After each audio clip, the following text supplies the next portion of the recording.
चुनावी शब्दावली में रोजाना एक से एक नए शब्द ट्रेंड कर रहे हैं। आज का शब्द है शरिया, जो सुबह से बहस में नंबर 1 चल रहा है। शरिया यानी इस्लाम को मानने वालों के लिए वे ऑफ लाइफ। लेकिन चुनाव में शरिया शब्द कैसे आया, पहले ये देखिए।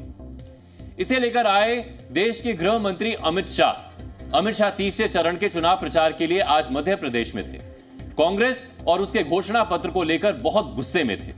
इसी गुस्से में उन्होंने कांग्रेस से पूछा कि उसके पर्सनल लॉ को आगे बढ़ाने के वादे का क्या मतलब है। क्या कांग्रेस देश को शरिया से चलाना चाहती है? अमित शाह ने कांग्रेस को तुष्टीकरण की आदत से मजबूर बताया और साफ साफ कहा कि देश में कोई कानून धर्म के आधार पर नहीं बन सकता।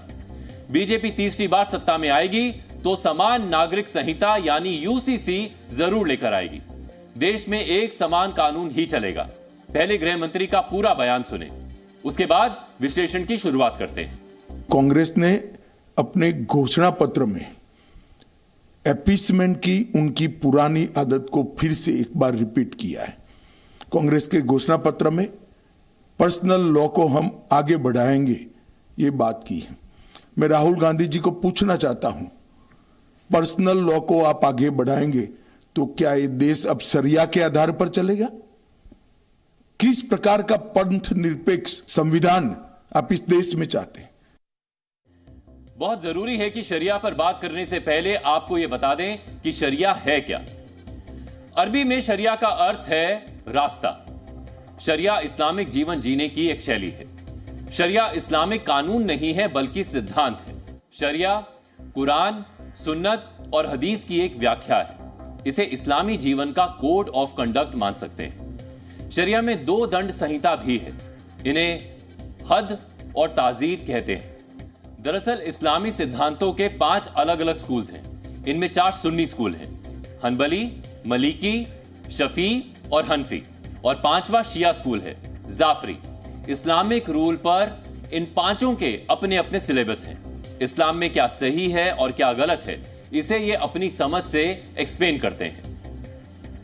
ये जो आप अक्सर फतवे सुनते हैं कि लड़के लड़कियां साथ नहीं पढ़ें, उनके स्कूल अलग हों, लड़कियां हिजाब या बुर्के में ही बाहर निकलें, ये सब इन्हीं अलग अलग स्कूलों की थॉट प्रोसेस है। इसीलिए आप देखते हैं कि एक इस्लामिक मुल्क में जिन चीजों की मनाही होती है, उसी पर दूसरे मुस्लिम देश में कोई रोक टोक नहीं होती। जहां भी बंदिशें होती हैं, वहां एक ही रेफरेंस दिया जाता है कि शरिया में यह लिखा है, वो लिखा है, और इन्हीं चीजों को शरिया लॉ और पर्सनल लॉ से जोड़कर पेश किया जाता है। हम फिर उस सवाल पर आते हैं कि गृह मंत्री अमित शाह ने क्यों पूछा कि कांग्रेस क्या देश में शरिया लागू करना चाहती है। असल में यह पूछने का मौका खुद कांग्रेस ने दिया है। कांग्रेस मैनिफेस्टो के पेज नंबर 8 पर एक पैरा है। इसमें कांग्रेस ने लिखा है, कांग्रेस यह सुनिश्चित करेगी कि प्रत्येक नागरिक की तरह अल्पसंख्यकों को पोशाक, खानपान, भाषा और व्यक्तिगत कानूनों की स्वतंत्रता हो। यहां पर आप 2 शब्दों पर गौर करें, व्यक्तिगत कानूनों की स्वतंत्रता।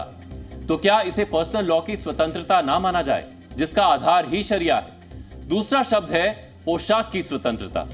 क्या इसे इस तरह ना देखा जाए कि हिजाब और बुर्के को कांग्रेस हट नहीं बल्कि हक के तौर पर मान्यता देने का वादा कर रही है?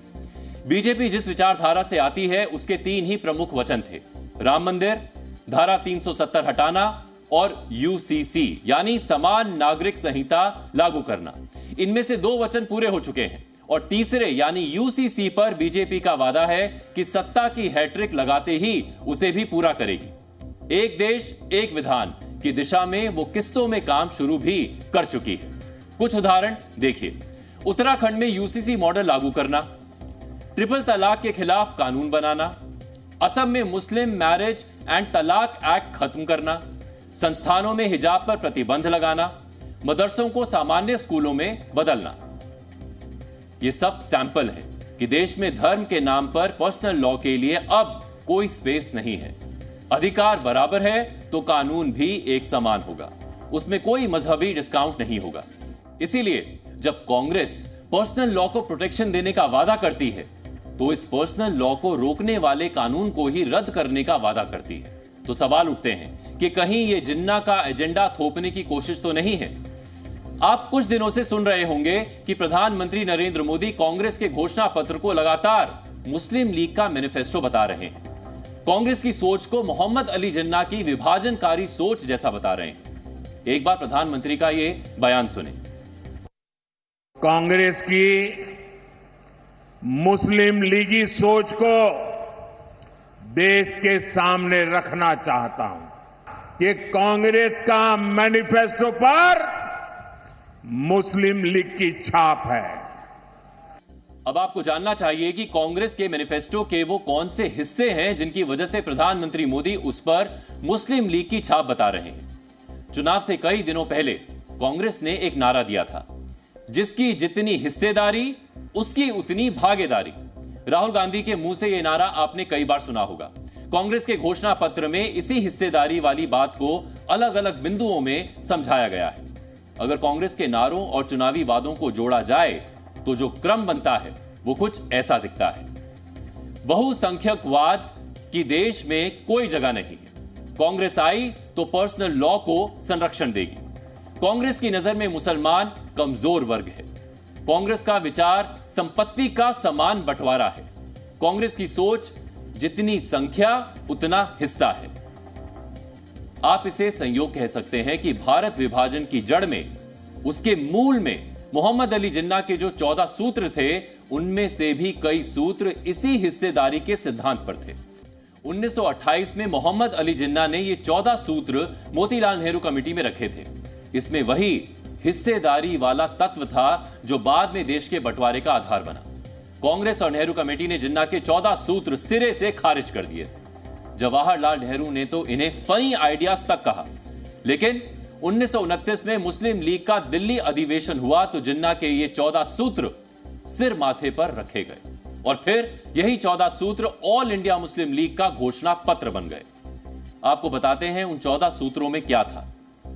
धर्म, संस्कृति, शिक्षा, भाषा में मुस्लिम अधिकारों की सुरक्षा, पूर्ण धार्मिक स्वतंत्रता, पर्सनल लॉ में कोई दखल अंदाजी नहीं, केंद्रीय विधानमंडल में मुस्लिमों के लिए 1/3 सीटें, राज्य विधान परिषदों में 1/3 मुस्लिम सीटें रिजर्व, सर्विस और निकायों में मुस्लिमों को पर्याप्त प्रतिनिधित्व, मुस्लिम आबादी के लिए अलग से निर्वाचन क्षेत्र रिजर्व, किसी प्रस्ताव पर 3/4 मुस्लिम खिलाफ हो तो रद्द, पंजाब, बंगाल, NWFP में मुस्लिम बहुमत का संरक्षण हो।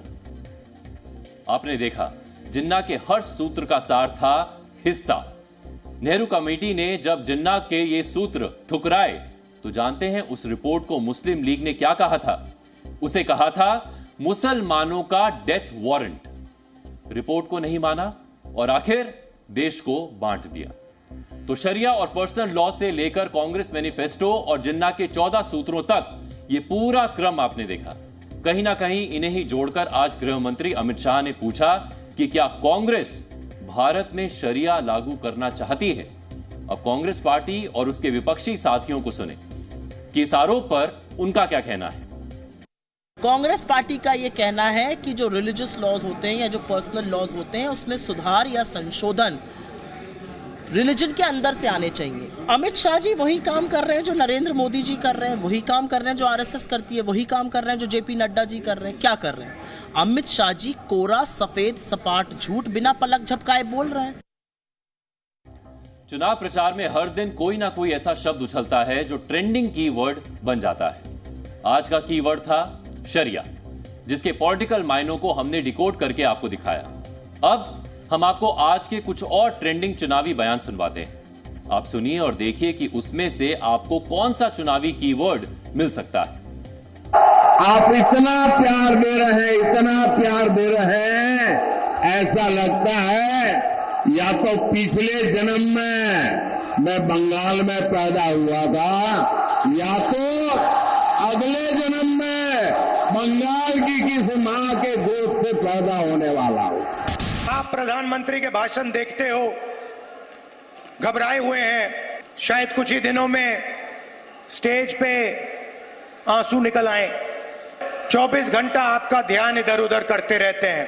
कांग्रेस ने अपने घोषणा पत्र में 2 बातें और कही हैं। उन्होंने कहा है अल्पसंख्यकों को उनकी पसंद की खाने की स्वतंत्रता देंगे, यानी वह गौकसी कराने का खुली छूट देंगे। क्या आप गौकसी को छूट देंगे क्या? अरे कैसे हो सकता है? जिस गाय को हम माता मानते हैं उस गौ माता को एक काटने के लिए देंगे कसाईयों को। मुख्तार अंसारी एक इंसान था, जुडिशियल कस्टडी में था, जहर देकर मार दिया, वो शहीद है, वो शहीद है।